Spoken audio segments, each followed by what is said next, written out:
everyone, welcome back to part 2 of getting started with Mikrotik, and today we're diving into the basic of Mikrotik default configurations. In this video we'll break it down into simple terms.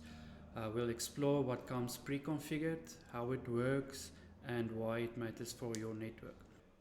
Whether you are new to Mikrotik or just curious about your router's default setup, this video is for you. Let's get started. Let's go back into the Mikrotik router through the Wi-Fi network. Now where might that elusive SSID have wandered off to? Time to perform the power cycle. Okay, there it pops up. Now we can log in. Let's open the internet browser and use the default IP for the Mikrotik router to log in.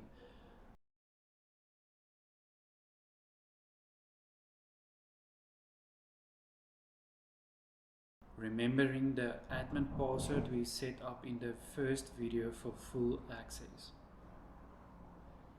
In the first video we set up the Wi-Fi name, country code and password for our local devices to connect to. Here are the IP addresses for my laptop and iPhone, both of which are connecting to the Wi-Fi.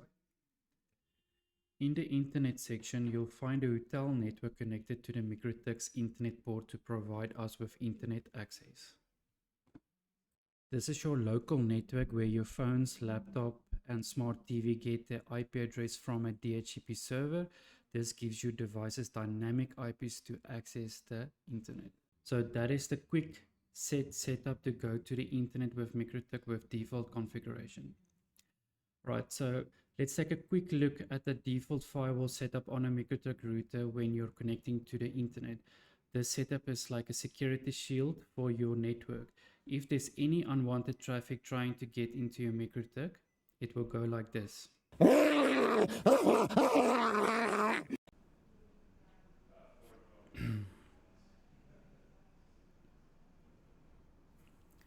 You guys better watch out.